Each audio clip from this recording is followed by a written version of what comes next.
성경인물 22번째 인물은 다니엘입니다. 이 다니엘은 깊은 영성과 높은 사회성의 소유자입니다. 우리가 이 다니엘을 대예언서라고 얘기를 하죠. 예언서가 총 5권의 예언서와 그리고 12권의 소예언서로 기록이 되어 있습니다. 그 중에 대예언서의 마지막 5번째의 이 부분을 장식하고 있는 사람이 이 다니엘입니다. 우리가 이 다니엘이라고 얘기를 하면 사실 예레미야와 동시대의 사람으로 아마 예레미야보다는 나이가 더 어렸던 사람이었습니다. 그가 10대의 나이에 유대의 왕족으로 있었던 그는 바벨론이 1차와 2차, 3차 침공에 의해서 기원전 586년에 나라가 멸망당하기 전에 1차 포로로 이 바벨론으로 끌려가는 이 다니엘에 관한 이야기를 우리가 성경을 통해서 볼 수가 있습니다.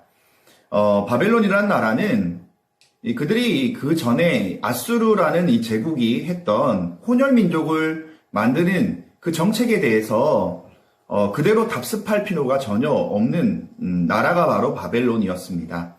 이 바벨론이라는 이 나라는 피지배층의 이 청소년들 가운데 엘리트들, 이 국가대표급의 유능한 청소년들을 미리 뽑아다가 바벨론 제국의 모든 통치 이념을 철저하게 습득할 수 있도록 이 바벨론에서 인재 양성을 목표로 하는 그런 어떤 국가적인 정책을 가지고 있었습니다. 70년에 이 바벨론 시대를 우리가 지나오면서 특별하게 인구 혼합 정책을 펴지 않았기 때문에 유대 민족이 그대로 유지가 되었던 모습을 우리가 이 성경의 모습을 통하여서 볼 수가 있고, 이 다니엘은 이 바벨론이라는 나라에서 하나님의 은혜와 또 하나님의 놀라운 구원의 이 도구로 이 바벨론 땅에서 그가 인재 가운데 또 유능한 인재로 그 가운데 세워지는 모습을 우리는 성경을 통하여서 볼 수가 있습니다. 바벨론이라는 나라가 70년에 이 왕국을 이루었을 때에 그때 이 다니엘이 이 바벨론에서 인정받는 것도 너무나 쉽지 않은 일이었는데, 바벨론의 총리로 있다가 페르시아의 또 총리로 지낸다라는 것은 실제로 불가능한 일이었습니다.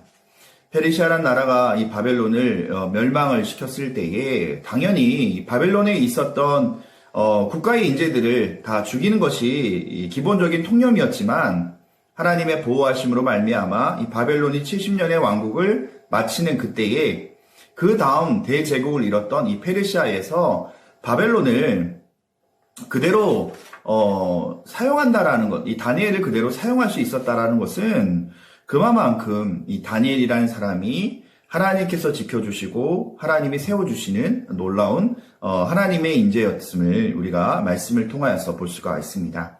우리가 이 바벨론 시대의 이 다니엘의 이 하나님이 보실 때의 기쁨의 어떤 이 모습은, 이 다니엘은 그의 삶에서 레위기 법대로 나와 있는 음식에 대한 이 정결법을 철저히 지켰던 사람입니다.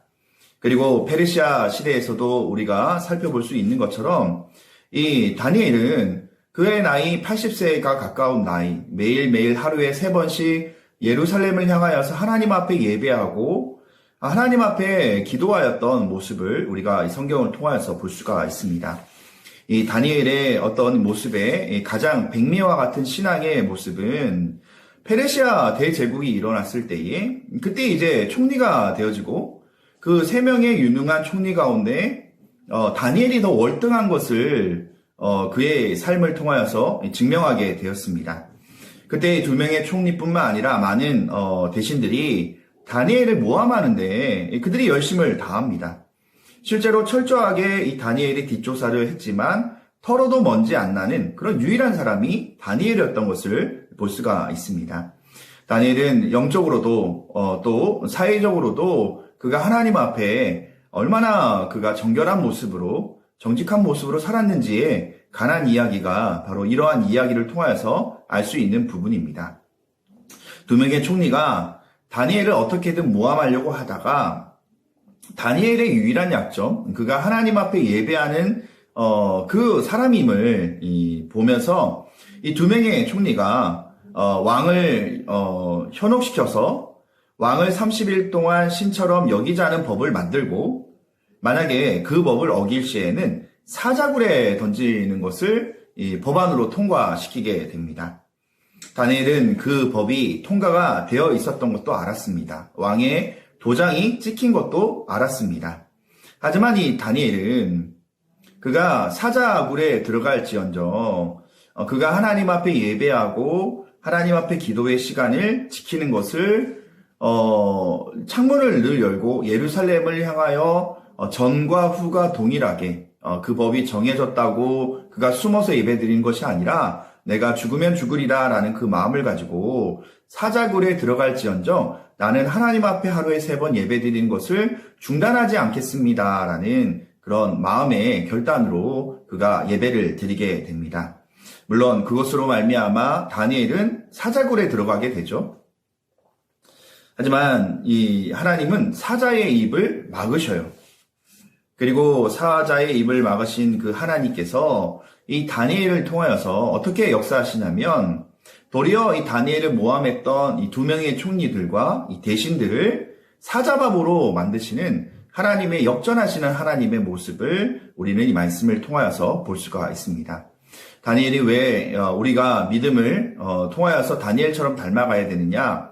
다니엘은 그가 깊은 영성이 하나님 보실 때에도 깊었지만 사회에서도 그 영성이 주가 되어서 세상 사람들이 어떻게 살아가건 그것이 중요한 것이 아니라 사회에서도 국가에서도 그는 하나님의 사람으로 늘 동일하게 그의 삶을 하나님 앞에 순종하였던, 그래서 이 다니엘이란 사람이 바벨론이란 제국과 페르시아의 제국에서 쓰임받을 수 있었던 그 유일한 이유는 바로 하나님이다라는 그 어떤 모습을 통하여서 오늘 다니엘처럼 우리도 높은 사회성과 깊은 영성을 가지고 하나님 앞에 진실한 마음을 가지고 살아갈 수 있는 귀한 믿음의 다니엘과 같은 그런 사람들이 바로 저희들 가운데 있기를 주의 이름으로 축복합니다. 하나님, 다니엘을 봅니다. 나라가 멸망당할 때에 이 다니엘은 그가 온전한 하나님 앞에 믿음으로 말미암아 그가 10대에 그가 왕 앞에서 왕의 명령을 두려워하는 것이 아니라 그가 하나님의 정결법, 레위기의 말씀에 순종하면서 그가 바벨론의 포로 생활 가운데서도 하나님을 늘 신뢰하였던 다니엘, 그리고 페르시아의 가운데 많은 어떤 사람들의 모함과 공작에도 그가 늘 하나님 앞에 예배드리는 것을 소홀히 여기지 아니하고 겉과 속이 똑같이 하나님 앞에 예배하였던 다니엘과 같은 모습이 바로 우리의 모습이 되게 하여 주시옵소서. 감사합니다. 예수님 이름으로 기도합니다. 아멘.